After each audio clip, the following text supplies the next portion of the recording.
Right, hell yeah. So I want to go over some of the innovations from the other days. So here's pulling myself in, trying to make that better.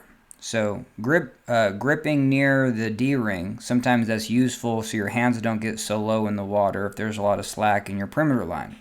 Now with a wide grip in the middle, hey, it's not too bad. But with the innovation that we kind of came up with the other day, it seemed that you wanted to have this, where you actually had something to palm. And so it felt really good. And so that's kind of what we're going to look at. And even if you had like a bump out, I mean, I can even throw my paddle in sideways, climb over. Because I think that is one of the bigger hassles, you know what I mean? Stowing your paddle, climbing in, sometimes your paddle falls out.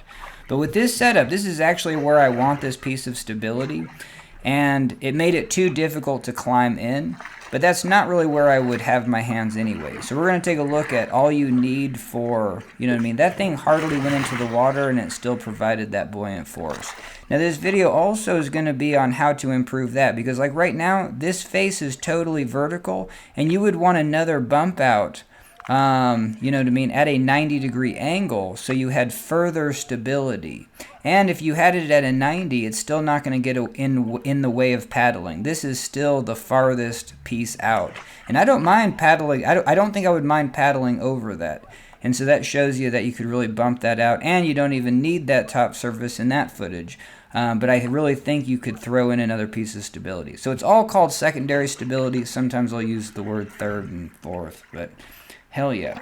Just because in R1 you can sit in the middle, you can sit normal, and then you can sit maybe in a third position. That would even be fourth. But yeah, secondary stability, I think I was appreciative of that because no one's going to know what the hell.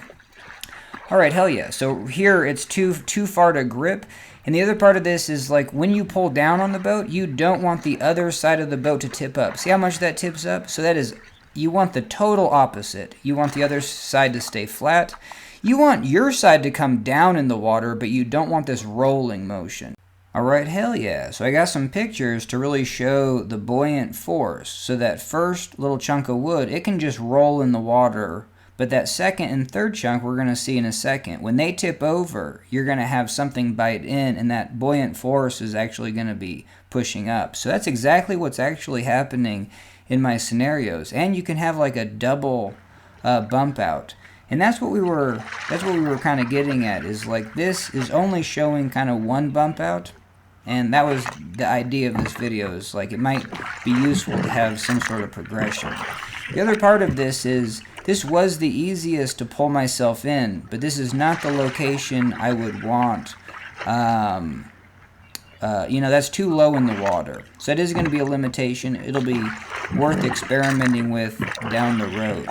But you know what I mean? With any sort of leverage, if that leverage also doesn't push buoyant force in the water, it's just going to really tip the other side of the boat up. And from this video, you know what I mean? Hell yeah. You can't have that other side tip up. It just makes it a pain to get in.